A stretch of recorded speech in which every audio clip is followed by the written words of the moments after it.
कथाव्यास श्रीमद जगद्गुरु अनंतानंद द्वाराचार्य काठी पीसाधीश्वर स्वामी डॉक्टर रामकमल दास वेदांती जी महाराज के द्वारा की गई प्रेस वार्ता। श्री राम मंदिर गुरुधाम वाराणसी दिनांक 8 से 14 जनवरी 2023 तक समय 1 से 4 तक श्री रामानंद विश्व हितकारी परिषद कली पावनातर श्रीमद जगद्गुरु रामानंदाचार्य जी महाराज की 723वीं जयंती महोत्सव हमारी संस्था श्री रामानंद विश्व हितकारी परिषद दिल काशी वितरण संत समाज के संयुक्त तत्वाधान में श्री राम मंदिर गुरुधाम वाराणसी में मनाया जा रहा है।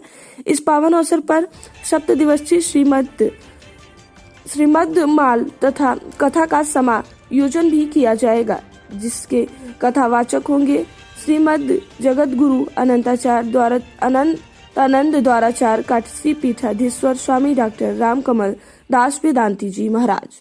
इसके अतिरिक्त संत सम्मेलन, विद्वत सम्मेलन, कवि सम्मेलन के भी विशिष्ट कार्यक्रम रखे गए हैं, जिसमें आप सादर आमंत्रित हैं। श्रीमद भक्तमाल की पावन कथा श्रवण कर अपने आचार्य श्री की जयंती मनाकर अपने जीवन को तय करें। श्रीमद जगत गुरु आचार्य श्री की जयंती के पावन अवसर पर दिनांक 14 जनवरी को 80 घाट से प्रातः 9 बजे से प्रारंभ होकर श्री राम मंदिर गुरुधाम पहुंचेगी। धूमधाम से निकलने वाली आचार्य श्री की इस शोभा यात्रा में सम्मिलित होकर आचार्य श्री के प्रति अपनी श्रद्धा समर्पित कर सौभाग्य का अर्जन करें।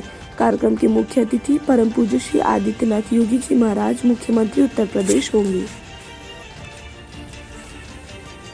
रामकमल दास वेदांती श्री महंत राम मंदिर। तो यहाँ पर जगद्गुरु रामानंदाचार्य जी महाराज की जयंती का समायोजन 8 जनवरी से लेकर के 14 जनवरी तक हम समायोजित कर रहे हैं, और जिसमें मुख्य अतिथि के रूप में आदरणीय प्रदेश के मुख्यमंत्री श्री योगी आदित्यनाथ जी का पदार्पण हो रहा है, और जिसमें विभिन्न अयोध्या से, मथुरा से, वृंदावन से, हरिद्वार आदि से बड़े शीर्षस्थ विद्वान लोग इसमें पधार रहे हैं। और इस कार्यक्रम में भक्तमाल का कथा का समायोजन किया गया है, जो 8 तारीख से 14 तारीख तक भक्तमाल की कथा चलेगी, जिसमें जो भगवान के विशिष्ट भक्त हैं उन भक्तों का चरित्र गायन होगा, और बीच बीच में राम कथा आदि का भी पाठ होगा, और विद्वत गोष्ठी, संत सम्मेलन, विदुषी सम्मेलन आदि के भी समायोजन इसमें आयोजित हैं। और 14 तारीख को बड़ी धूमधाम के साथ में एक नगर शोभा यात्रा जगद्गुरु रामानंदाचार्य जी महाराज की निकाली जाएगी, जिसमें रविदास पंथी, कबीर पंथी और गुरु नानक साहब जी के भी, और हमारे सनातन धर्म के सभी वर्ण, सभी जातियों के लोग बड़े उत्साह के साथ में भाग लेंगे। और इस यात्रा का समायोजन प्रातः 9 बजे से दशाश्वमेध घाट से शुरू होगा, जो रविदास गेट और फिर दुर्गा कुंड और खोजमा और चिंतामणि चौराहे से आते हुए राम मंदिर में समापन होगा। तो इस बीच में समस्त धर्मावलंबियों से बहुत बहुत आग्रह है कि आप सभी लोग श्रद्धा और भक्ति के साथ में इस कार्यक्रम में पदार्पण करके इस कार्यक्रम को सफल बनाएं। वाराणसी में श्रीमद जगद्गुरु रामानंदाचार्य जी महाराज से संपूर्ण विश्व में लोग सभी अच्छी तरह से भलीभांत रूप से परिचित हैं। श्रीमद जगद्गुरु रामानंदाचार्य जी महाराज का अवतार तीर्थराज प्रयाग में हुआ, माघ मेला और उनका संपूर्ण क्रिया भूमि, कर्म भूमि जिसको कहते हैं, वो काशी में रही। यद्यपि रामोपासना की तीर्थस्थली अयोध्या है, लेकिन भगवान रामानंदाचार्य जी महाराज ने उसको कर्मस्थली काशी को, और विश्वनाथ जी ने राम भक्ति का जितना विस्तार किया है किसी ने किया नहीं, तो उन्होंने भी भगवान शंकर जी का ही आश्रय लेकर के राम भक्ति का संपूर्ण विश्व में विस्तार किया।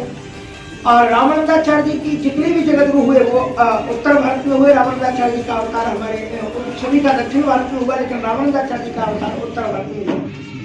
और उन्होंने देखा कि भारतवर्ष की जो संरचना है वो हिंदू धर्म से ही हो सकेगी, सनातन वैदिक धर्म से ही। तो रामानंदाचार्य जी महाराज ने सभी को संगठित बनाने के लिए सभी जातियों के लोगों को शिष्य बनाए, जैसे रविदास, कबीरदास, गन्ना जाट, शरण। तो उनकी जयंती का समारोह एक व्यवस्थित रूप से काशी की धरती में, बहुत दूर दूर में हो रहा है, वृंदावन में भी होता है, बहुत सुदामपुरी में मनाया जाता है, और भी माघ में भी मनाया जाता है संतलोक रूप में। लेकिन काशी में उनके स्वरूप के अनुरूप रामानंदाचार्य जयंती का थोड़ा सा भी इतना प्रारूप नहीं बन पा रहा था, तो हमने पिछली वर्ष से निर्णय लिया कि हम प्रतिवर्ष यहाँ पर रामानंदाचार्य जी की जयंती बड़े धूमधाम से करेंगे। और केवल रामानंद संप्रदाय के ही नहीं, रामानंद संप्रदाय से जो निकले हुए और अन्य संत हैं जैसे कबीरपंथी और रविदास परंपरा के लोग, और ये जो अपने किनाराम जी हैं, किनाराम जी भी रामानंद संप्रदाय की लोटा जाति, उनके गुरु भाई थे जिनका लोटा टीला है, और उन्होंने तंत्र मार्ग अपना लिया था।